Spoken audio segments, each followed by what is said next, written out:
Vážené dámy, vážení páni, dovolte, aby som vás v mene konzervatívneho klubu čo najsrdečnejšie privítal tu v Pálfiho paláci v Bratislavskom Starom meste, kam sme si vás dovolili pozvať na také neformálne stretnutie s poslancom Európskeho parlamentu, pánom Petrom Bystroňom, ktorého srdečne medzi nami vítam.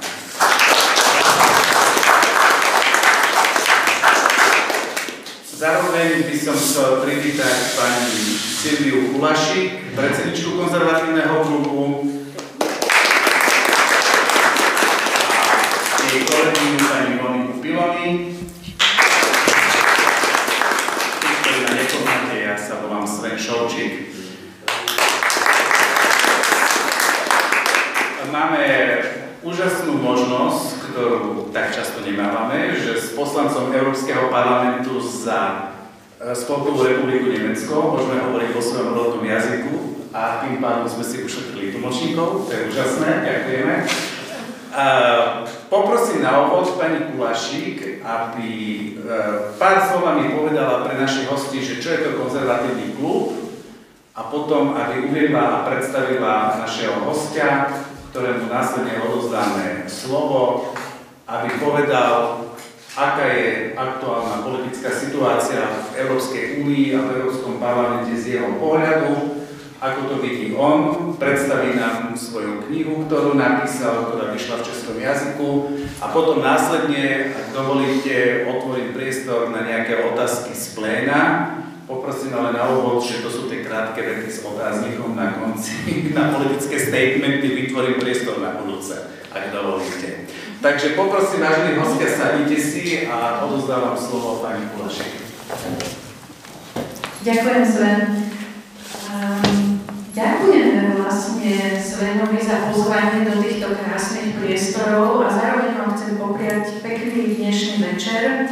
Je to pre nás ako konzervatívny klub veľmi príjemná príležitosť predstaviť našu prácu v Bratislave. Naše publikum je zvyčajne v Dolnom Kubíne, kde pôsobíme už dlhšie a pôsobíme šťastie aj v Trnave. Náš konzervatívny klub má už dvojročnú tradíciu. Založili sme to vlastne kvôli tomu, aby sme medzinárodne dokázali prepojiť ľudí s konzervatívnymi postojmi, s konzervatívnym cítením. Na našej politickej scéne nie je zvykom, že strany sa zaoberajú kultúrou, sprostredkovaním, prednášok sprostredkovaním rôznych kultúrnych zážitkov, návštevy parlamentu a tak ďalej. My sa venujeme tejto činnosti ako pestovaniu vlastenectva, myšlienok podpory konzervatívnej rodiny, konzervatívnej rodinnej politiky a tak ďalej. S mojou kolegyňou Monikou Piloni, ktorú už som predstavil, ktorá je speakerka Slobodného rádia a koordinátorka Legy nel Mondo, teda Legy vo svete, pôsobí v Čechách a na Slovensku, sme mali možnosť sa zúčastniť prestížnej konferencie SIPEC v Budapešti.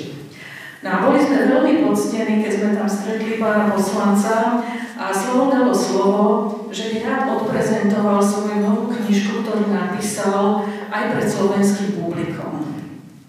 Boli sme veľmi radi, že nám Sven v tomto vyšiel v ústretí a môžeme to urobiť v týchto reprezentačných priestoroch a pri tomto, verím, úžasnom publiku, ktoré ste sa tu zišli. Rada by som poprosila pána poslanca, že by nám pár slovami povedal o svojej knihe a možno aj troška o aktuálnom dianí, ktoré nás zaujíma. Myslím, že všetci sme to kvôli nemu, takže máte priestor, nech sa páči.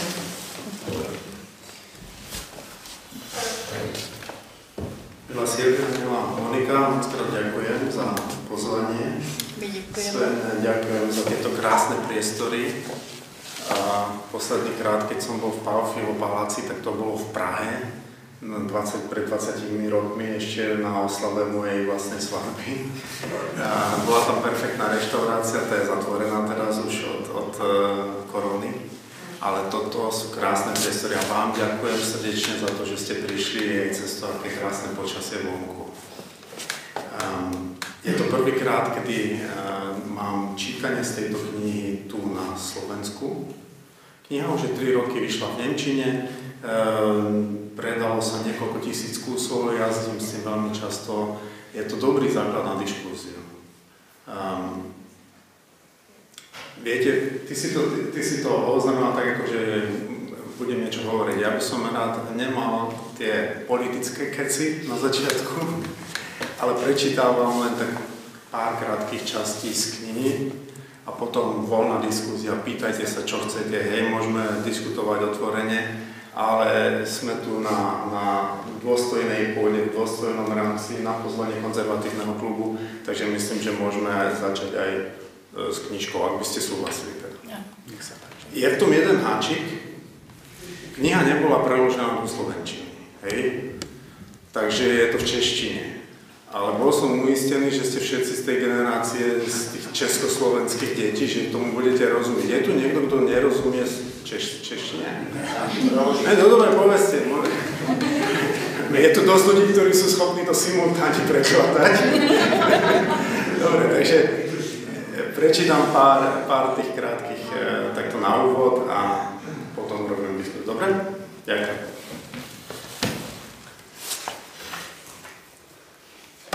Předmluva. Proč tato kniha a proč tento název? Make Europe Great Again. První impuls k napsání této knihy jsem dostal na podzim roku 2015 ve Vídni, když jsem se jako předseda AfD za Bavorsko setkal s tehdejším vedením FPÖ, včetně Hace Stracheho a Johana Gunnerse. Setkání se uskutečnilo za konspirativních okolností, neboť AfD měla stále oficiálně zakázáno spolupracovat s FPÖ. 2 roky po založení AfD se vedení naší strany obávalo jejího obrazu jako protievropské a protiunijní profesorské strany. V představách většiny Němců byla FPÖ spolkem nebezpečných ultrapravičáků. Kontakt s nimi by mohl mít negativní dopad na obraz AfD u německé veřejnosti. Tak zněla úvaha našeho vedení. Pokud bychom věřili předním německým médiím, která utváří veřejné mínění, byly by obavy ze setkání s vedením FPÖ oprávněné, protože by se muselo jednat o dosti hrubé revanšisty a revizionisty, kteří si po nocích zpívají ve sklepě nacistické písně a přes den vyhrožují nevinným dětem migrantů. Ani tehdy jsem nevěřil všemu, co Der Spiegel nebo Süddeutsche Zeitung napsali. Ale přesto jsem pocitoval jistý neklid. 1000krát opakovaná lež se nestává pravdou, ale přesto se zakoření v povědomí. Jaké bylo mé překvapení, když jsem si uvědomil, že moji rakouští partneři vůbec neodpovídají obrazu vykreslenému německými médii. A především, že měli před setkáním se mnou stejné obavy o svou vlastní pověst. Ano, ti ohavní náckové ze země, kde se nachází rodný dům Adolfa Hitlera, se báli setkat s bývalým československým uprchlíkem. A to jen proto, že rakouská média vykreslila tak strašný obraz AfD, že mě tito lidé považovali za nebezpečného revanšistu a revizionistu, jehož jediným skutečným cílem při návštěvě Vídně mohla být pouze příprava na opětovné připojení Rakouska k německé říši.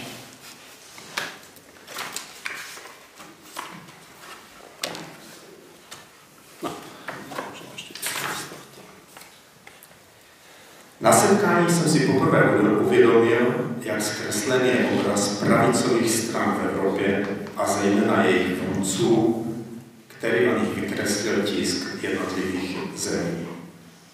O 3 roky později jsem si na slavnostním předávání cen v St. Louis v USA uvědomil, jak perfidní tato média jsou. Byl jsem tam prvním Evropanem, který spolu s polským poslancem Dominikem Tarčenským obdržel Eagle Award od prestižní konzervativní nadace Phyllis Schlafly Foundation. Nadace Phyllis Schlaflyové je uznávanou organizací amerických konzervativců. Zakladatelka Phyllis Schlafly podporovala již ve volební kampani Ronalda Reagana A jako jedna z prvních známých republikánů se vyslovila tehdy pro outsidera Donalda Trumpa. V posledních letech byli nositeli této ceny například senátor Jesse Helms, generální prokurátor Jeff Sessions nebo poradce prezidenta Donalda Trumpa Steve Bannon. Takže důvodů, proč o tomto informovat přiměřeně, objektivně, bylo dost. Bylo o tom i informováno a psáno, ale ne objektivně. V Polsku, kde je trauma z rozdělení země v důsledku paktu Hitlera-Stalina stále hluboce zakořeněné v povědomí lidí a hrůzy druhé světové války jsou stále velmi přítomné, si mainstreamová média vzala na paškál člena PiS Tarčinského za to, že ocenění přijal společně s členem strany, jejíž členové se hlásili k úspěchům Wehrmachtu. V USA, kde se vojenská strategie Wehrmachtu dokonce vyučuje na elitní vojenské akademii West Point, a kde Wehrmacht zjevně není strašidelným přízrakem, bylo cílem zdiskreditovat mě jako člena údajně antisemitské strany. A v Čechách, kde odtržení sudetoněmeckých území a rozpad Československa představují národní trauma, média zase zdůrazňovala, že členové AfD vyzývali ke zrušení Benešových dekretů. Takto se média vypořádávají z politiky, kteří patří k pravicově konzervativní straně, kterou oni nemají rádi. Během pouhých 2 dnů mě očernila 3 různými přívlastky ve 3 různých zemích. Cíl co nejvíce poškodit náš obraz v dané zemi. To vše se stalo poté, co jsem se již osobně setkal s mnoha politiky, kteří byli takto mediálně demonizováni. Kromě těch představitelů FPE, taky s Richardem Sulíkem zde na Slovensku v té době, Viktorem Orbánem, Marine Le Penovou a řadou dalších politiků pravicově konzervativních stran napříč Evropou. Ze setkání jsem poznal, že tito lidé se velmi liší od obrazu, který o nich vykreslují média, a to jak v politické, tak v osobní rovině. Rozhodl jsem se tento zkreslený obraz napravit a představit nejkritizovanější evropské politické lídry v této knize, pokud možno objektivně.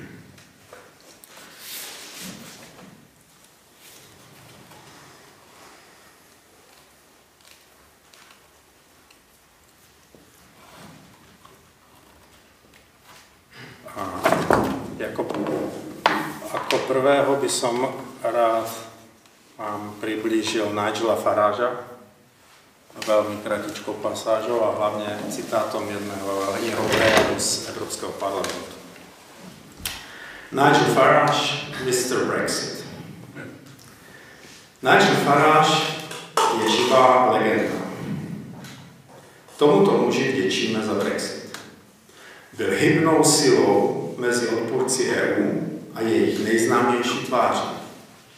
Svým charizmatem, humorem, ostrými projevy a inteligenci inspiroval tisíce lidí na náměstích, 10 000 v rádiu a miliony v televizi a na internetu.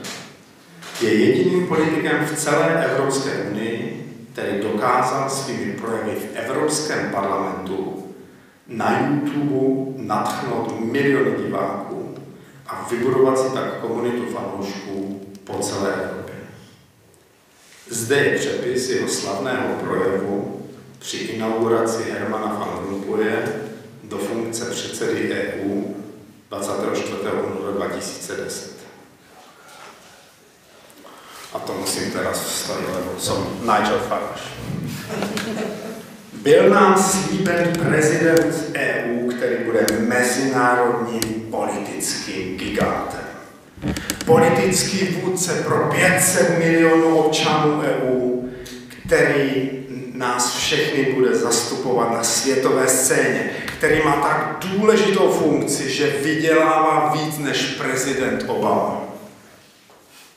Místo toho jsme však dostali vás. Velmi se omlouvám, ale po tom předchozím vystoupení, Herman van Rompuy hovoril tam 17 minut, hej, musím říct, a nechci být nezdvořilý, ale naozaj máte charisma hadru na podlahu. Vypadáte jako podřadný zaměstnanec spořitelný a co chci vědět, co chceme vědět všichni, je, kdo vlastně jste. Nikdy jsem o vás neslyšel. Nikdo v celé Evropě o vás nikdy neslyšel. Rád bych od vás, pane předsedo, věděl, kdo vás zvolil. Jakým mechanismem? A hlavně, jakým mechanismem vás mohou evropští voliči odvolat z funkce? Je to ta evropská demokracie? Já si ale uvědomuji, že jste kompetentní a schopní. A právě proto jste tak nebezpeční. Nepochybuji totiž o tom, že máte v úmyslu evropskou demokracii a národní státy tiše a skrytě pohřbít. Je doslova vidět váš odpor k celé myšlence státnosti. Možná proto, že pocházíte z Belgie, která ve skutečnosti není skutečným státem. Pane, nemáte žádnou demokratickou legitimitu a myslím, že mluvím jménem všech britských voličů, když říkám, neznáme vás, nechceme vás a čím dříve odejdete, tím lépe.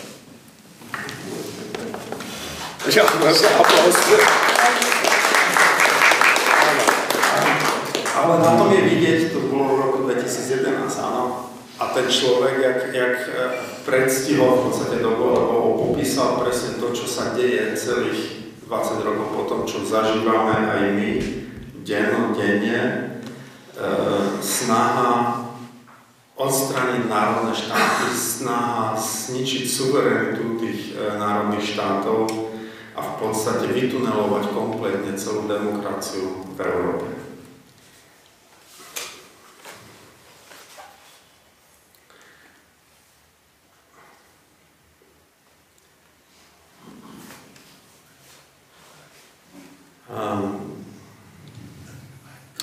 Druhým je náš sused Viktor Orbán, najúspešnejší politik v súčasnosti v celej Európe. A tiež najprv som ocitoval poviem krátko jeden jeho prejav, ktorý je tiež veľmi smerodatný. Vážení spoluobčané, dnes, 33 let po maďarské revoluci a 31 let po popravě posledního maďarského premiéra, máme šanci dosáhnout mírovou cestou toho, čeho revolucionáři v roce 56 dosáhli pro náš národ v krvavých bojích, i když jen na několik dní. Budeme-li věřit vlastním silám, můžeme skoncovat s komunistickou diktaturou. Budeme-li odhodlaní, můžeme vládnoucí stranu přinutit, aby se postavila čelem ke svobodným volbám. Pokud nestratíme ze zřetele ideály roku 56, můžeme si zvolit vládu, která okamžitě zahájí jednání o stažení ruských vojsk. Budeme-li mít odvahu, ale jen tehdy můžeme dokončit naši revoluci. Viktoru Orbánovi bylo 26 let, když v roce 1989 pronesl na Budapešťském náměstí hrdinu tato slova, která ho přes noc proslavila po celé zemi. Byl studentem práv a v roce 1988 založil s přáteli politickou stranu, aby se postavil komunistům. Federaci mladých demokratů, zkráceně Fidesz. Když komunisté pod tlakem reforem vyhlásili oficiální pohřeb premiéra Imre Nadě, který byl popraven na maďarském povstání v roce 56, bylo zapotřebí, aby na pohřbu promluvil i nějaký zástupce maďarské mládeže. A byl vybrán právě Orbán. skutečne necelý rok později, 25. března 1990, se konaly v Maďarsku demokratické volby, komunisté byli odstaveni od moci a 19. června 1991 opustil Maďarsko poslední sovětský voják. Přesně, jak Viktor Orbán předpověděl. Orbán zastával úřad maďarského premiéra v letech 1998 až 2002 a od roku 2010 vyhrál 3krát volby 2/3 většinou. To z něj činí nejúspěšnějšího účastníka volebních kampaní v Evropě. A toto pripomínam každému, keď ide reč o Maďarsku alebo o Orbánovi, toto je treba mať aj pred očami, kedykoľvek, keď ho kritizujú niekto z Európskej komisie alebo v Európskom parlamente. Lebo tento človek je ozaj najúspešnejším politikom v celej Európe. Vyhral 3krát po sebe voľby, každýkrát dostal 5% viacej. To znamená, že tí ľudia ho ozaj honorujú tú prácu, ktorú on robí pre Maďarsko, milujú ho, chcú to. A kto ho kritizuje? Tí lúzri, čo dostali nejakých 10-12%, poslepovali nejaké 3-5 koalície, aby sa vôbec dostali k moci. A tí majú tú drzosť a aroganciu niekoho takého kritizovať. Toto je presne obraz terajšej doby, to je presne obraz Európskej únie, kde globalisti, ktorí prehrajú voľby, sa vždy spoja proti populistom, ktorí tie voľby vyhrali. Vy na Slovensku aspoň máte teraz zrovna vládu populistickú, ktorá vyhrala, ale pozrite, čo je v Čechách, hej, 5 koalícia, aby sa Babiš nedostal do voľbám. V Rakúsku vyhrala FPÖ voľby, není vo vláde, hej, a tak ďalej, a tak ďalej. To je celosvetový trend, takže a presne proti tomu sa vždy bránim a upozorňujem na úspechy Viktora Orbána.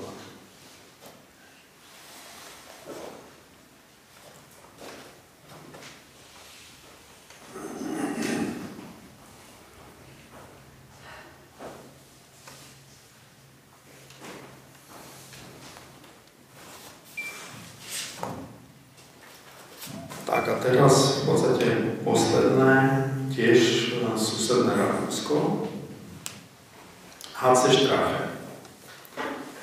Od Zugspitze po Ibizu. Vzduch ve výšce 2962 metrů nad mořem je křišťálově čistý. Slunce svítí, obloha nad nejvyšší horou Německa nemůže být modřejší, těch pár mráčků nemůže být bělejší, idylka nemůže být pahorštější. Na výhlídkové plošině Zugspitze, jen pár metrů od vrcholového kříže, stojí Hans Christian Strache vedle Frauke Petry a do fotoaparátu shromažděných novinářů září svým sluníčkovým úsměvem. On, předseda Svobodné strany Rakouska FPÖ, je na vrcholu. V tento den se zdá, že rovnováha sil mezi Velkým Německem a Malým Rakouskem je zrušena. Strache je ten velký bratr, velký vzor, velký campán. Novináři se zajímají hlavně o něj. Kamery jsou zaměřeny na něj a dokonce i turisté, kteří zde nahoře pojídají svačinu, křičí HC, HC a chtějí mu podat ruku. Deutsche Presseagentur píše: lídr AfD se chce dostat na vrchol a od rakouské FPÖ se může lecos naučit. Rakouští pravicoví populisté jsou nejen úspěšnější ve volbách, ale také profesionálnější než AfD, pokud jde o jednání s veřejností, politickými oponenty a médií. Není divné. Výsledky nedělních dotazníků v rakouských médiích ukazují, FPÖ se vzdaluje.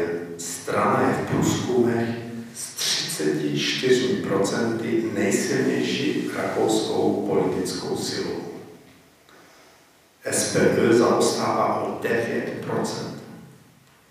FPÖ je na vrcholu, Strache je na vrcholu, je léto 2016.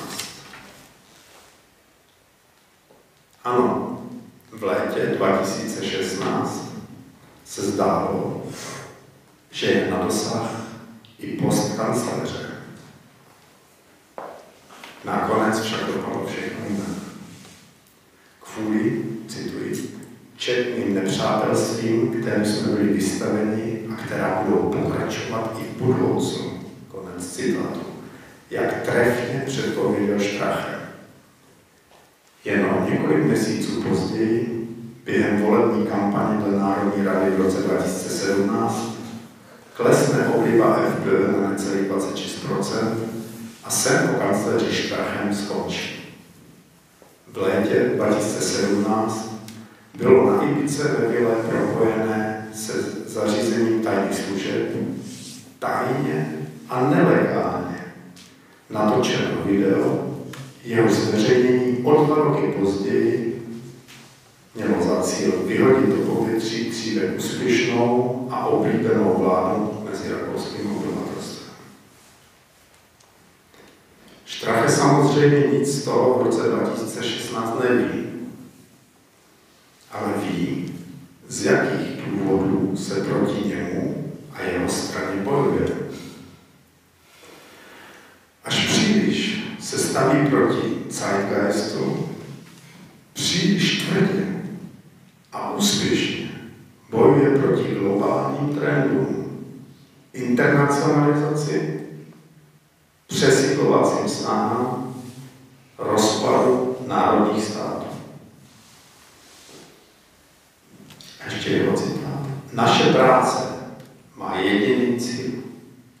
Blaho Rakouska a jeho obyvatel. Austria first. To tu není ještě. To byla a je naše hlavní zásada.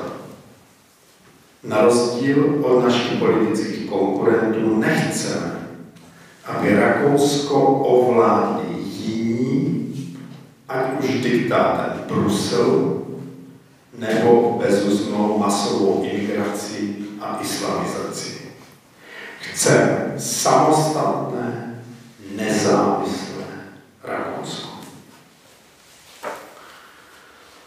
A aj tu to už je predovzaté v podstate ten boj, ktorý my teraz vedieme, za suverenitu našich krajín, za svrchovanosť, proti islamizácii Európy a proti v podstate totálnej zmene všetkého, na čom stojí naša európska civilizácia. Lebo to je rímske právo, kresťanstvo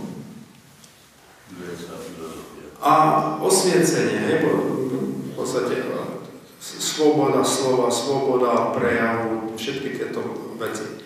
A to sa kompletne neguje posledný. Takže posledný kratičký citát ešte vás od Orbána a potom sa vrhneme do diskusie, dobre? Alebo už ste zaspali všetci? Dobre. No lebo ja keď čítam, tak väčšinou deťom, aby zaspali doma. Takže mám dobrú praxu.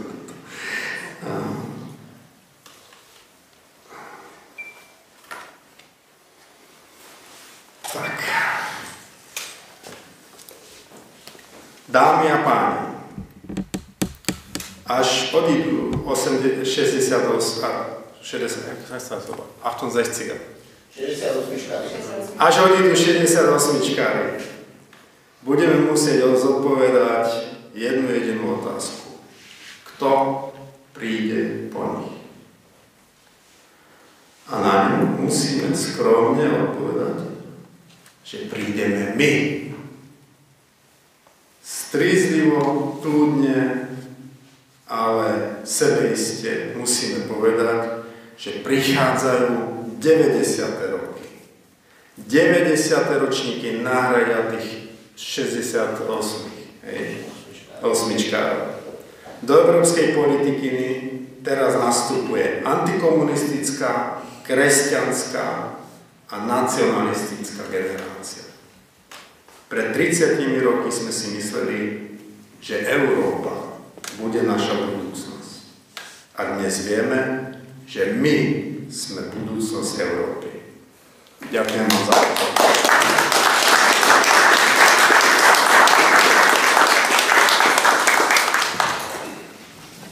Takže som to pochopil správne, že ideme na diskusiu. Ak dovolíte, dám prvú otázku ja. Potrebuje Nemecko a Európska únia a tým pádom aj ostatné európske krajiny alternatívu? A aká má byť tá alternatíva? No, počkajte. A aj počuť aj tak bez mikrofónu. To je veľmi zle položená otázka, lebo sa dá povedať, že áno. To som chcel počuť. Tak ja myslím, že v podstate to ani nie je otázka, to už je také evidentné. Hej, my máme toľko tých problémov a tá nespokojnosť v obyvateľstve je tak veľká, že v podstate tá situácia úplne potom volá, aby nejaká alternatíva nastala. Hej, a to je aj presne ako tá strana, ktorá sa volá Alternatíva pre Nemecko, ako vznikla v tom roku 2013. To neviem, či to viete, ale v tom priebehu 5 týždňov vstúpilo 17 000 ľudí naraz do strany, ktorá vôbec neexistovala. To oni mali len v podstate takú projekciu toho, aké to má byť. Polovina tých ľudí nebola nikdy predtým v politike, neboli v žiadnej strane, to boli úplne normálni ľudia ako vy aj, ktorí mali svoje rodiny, ale ktorí boli tak nespokojní s tou situáciou, boli nespokojní s tým, že vláda ich oklamala pred voľbami, že robila úplne niečo iného, ako prečo bola zvolená. A druhá polovina to boli sklamaní členovia CDU, konzervatívnej CDU a liberálnej FDP. To boli tí, čo boli zrovna vo vláde a tí tiež povedali, no my nemôžeme tak zradiť tých našich voličov, my nemôžeme ich tak oklamať, ideme to robiť poriadne, ideme to robiť ináč. A tí vstúpili do tej strany, to bol základ tej AfD a toto je aj jej, by som povedal, chrbtica dodnes, hej, že sú to ľudia, ktorí idú proti mainstreamu, ktorí bojujú proti tým lžiam a ktorí stoja v podstate aj obými nohami pevne normálne na zemi, že sú zakotvení, majú rodinný život, nie sú to žiadni takí tí profesionálni politici, hej, ktorí už boli v SSM a potom v KSČ, proste normálni ľudia. Vezmeme to asi nejdřív, že já a ještě Silvia podáme otázku. Dobre, tak nech sa páči. Já bych teda využila této možnosti a poprosila bych se o odpověď na téma cenzura, svoboda hlasu, woke, jakým způsobem v AfD bojujete proti tomuto fenoménu. Já zde jenom připomenu například z České republiky šéfredaktora Vladimíra Kabala, který byl doslova uštván systémem smrti, mohu to takto říci. Samozřejmě těch lidí, kteří chtějí se vyjádřit, mají samozřejmě na to právo, na svůj názor, aby byl slyšet, tak je více a nejenom teda v České republice, na Slovensku a tak dále, ve všech státech vlastně tyto lidé jsou nějakým způsobem hnáni před soud a nebo mají z toho nějaké problémy, tak si myslím, že samozřejmě u vás, co se týče tedy europoslance, tento boj je na každodenní bázi, speciálně teda tam v tom hnízdě, když to tak řeknu, takže jestli můžeme něco. No tak ja som strašne vďačný Európskej únii a Európskemu parlamentu, že sa o mňa starajú vzorne. No ozaj, vy sa nesmiete tak sarkasticky, áno, lebo ja mám 3 webové stránky, jednu ako politik, jednu tu z touto knihou a tretiu, to mám takú svoju reláciu, to sa volá Night Talk, kde ja beriem takých opozičných ľudí a robím s nimi rozhovory.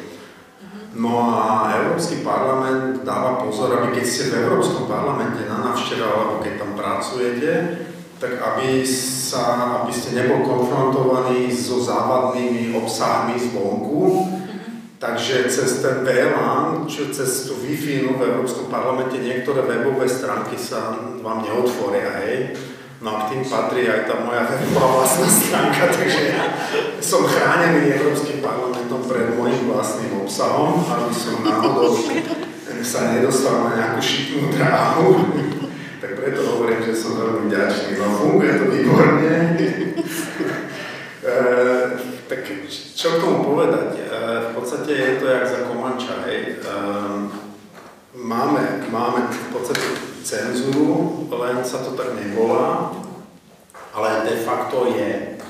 A potlačovanie slobodného tisku je hrozné. No, v Nemecku neviem, či to viete, ale šéfredaktor onlineového denníku Deutschland Kurier bol odsúdený na 7 mesiacov, dostal podmienku za to, že zverejnili koláž a na tej koláži je bývalá ministerka vnútra a má taký papier v ruke a je na ňom napísané, že nenávidím slobodu prejavu, slobodu slova. Hej. A ona osobne podpísala, ona ho za to zažalovala, že si z nej robí srandu, hej.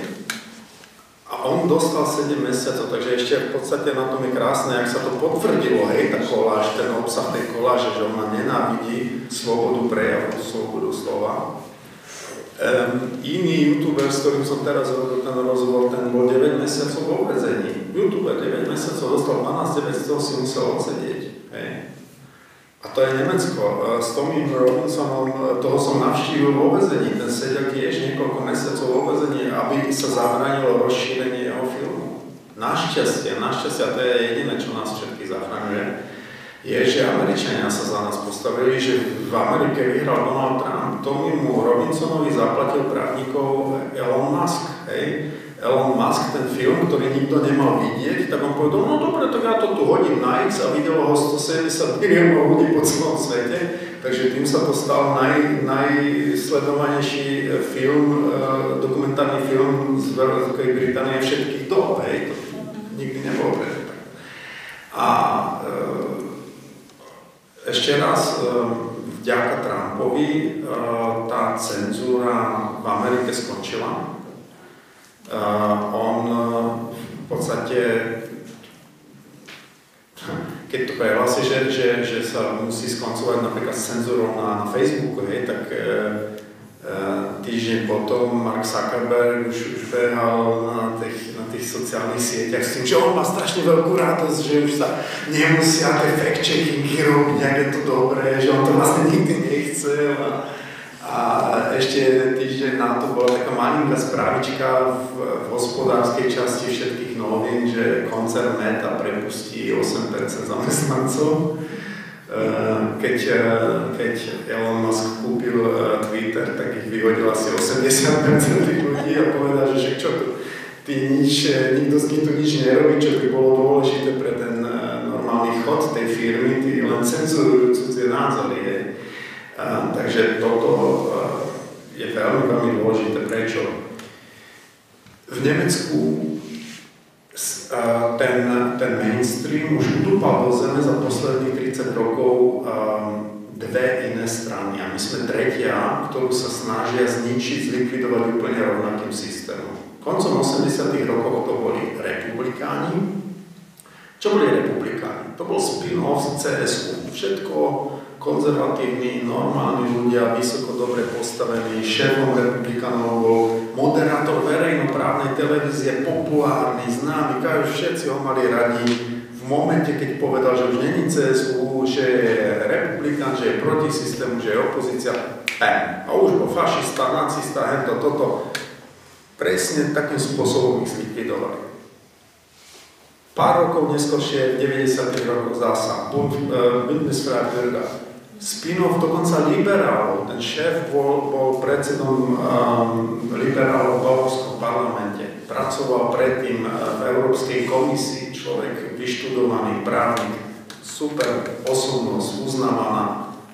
Zasa v momente, keď povedal, že už nie je liberál, že je nová strana proti systému, proti euru, fašisti, nacisti, toto zlikvidovali úplne rovnakým spôsobom. A nás sa snažia likvidovať tiež tým úplne rovnakým spôsobom, hej, lenže my sme mali vďaka Bohu a vďaka ľudskému umu nové technológie, my sme mali prístup k voličom, my sme si dostali vykomunikovať tie naše obsahy cez Facebook, cez YouTube a tak ďalej, hej. To oni vtedy v tých 80 rokoch nemali v 90.